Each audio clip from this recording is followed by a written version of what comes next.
Hello ನಮಸ್ಕಾರ, ವಿಶೇಷ ಕಾರ್ಯಕ್ರಮಕ್ಕೆ ಸ್ವಾಗತ. ನಾನು ಭಾರತಿ ಪೃಥ್ವಿರಾಜ್. ವೀಕ್ಷಕರೇ, ಬಿಗ್ ಬಾಸ್ ಮುಗೀತು. ನಮ್ಮ ಜೊತೆಗೆ ಈಗ ಕಂಟೆಸ್ಟೆಂಟ್ ಕಾವ್ಯ ಅವರಿದ್ದಾರೆ.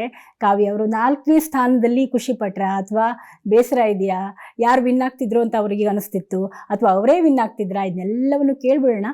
ನಮ್ಮ ಜೊತೆಗೆ ಈಗ ಫಸ್ಟ್ ರಿಯಾಕ್ಷನ್ ಕೊಡೋದಕ್ಕೆ ಕಾವ್ಯ ಶೈವ ಅವರಿದ್ದಾರೆ. ಬನ್ನಿ ಮಾತನಾಡಿಸ್ತೀನಿ. ಹಾಯ್, ನಮಸ್ತೆ. ನಮಸ್ತೆ, ಹೇಗಿದ್ದೀರಾ? ಚೆನ್ನಾಗಿದ್ದೀನಿ, ನೀವು ಹೇಗಿದ್ದೀರಾ?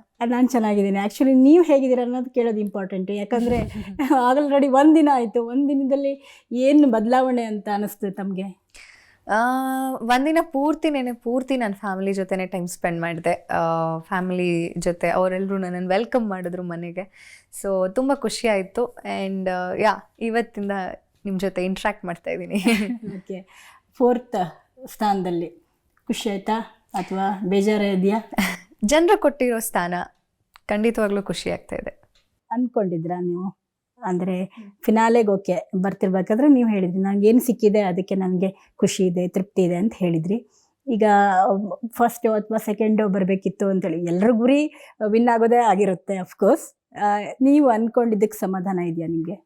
ಅದೇ ನೀವು ಹೇಳ್ದಂಗೆ ಎಲ್ರಿಗೂ ವಿನ್ ಆಗಬೇಕು, ಫಸ್ಟ್ ಪ್ಲೇಸ್ ಬೇಕು ಅಂತಲೇ ಇರೋದು. ಬಟ್ ಜನರು ಏನು ಹೇಳ್ತಾರೆ ಅದೇ ಅಲ್ವಾ ಫೈನಲ್ ರಿಸಲ್ಟ್. ಸೊ ಜನರು ಕೊಟ್ಟಿರೋದು 4ನೇ ಸ್ಥಾನ.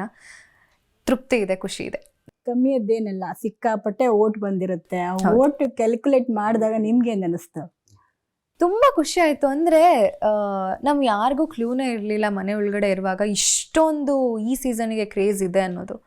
ಸೊ ಸಿಕ್ಕಾಪಟ್ಟೆ ಖುಷಿ ಆಯಿತು. ಹೊರಗಡೆ ಬಂದು ನೋಡಿದಾಗ ಪ್ರತಿಯೊಬ್ಬರು ಬಂದು ಮಾತಾಡಿಸೋ ರೀತಿ ಆಗಿರಲಿ, ಅಂದರೆ ಅವ್ರು ಎಷ್ಟು ಮನಸ್ಸಿಗೆ ತೊಗೊಂಡಿದ್ರು, ಎಷ್ಟು ಹತ್ತಿರ ಆಗಿದ್ರು ಶೋಗೆ ಅಂತಂದರೆ, ನಾವು ಹತ್ತಾಗ ಅವರು ಹತ್ತಿರೋದನ್ನು ಹೇಳಿದ್ರು, ನಕ್ಕಾಗ ನಾವು ನಕ್ಕಿದ್ದೀವಿ ಅಂತ ಹೇಳಿದ್ರು.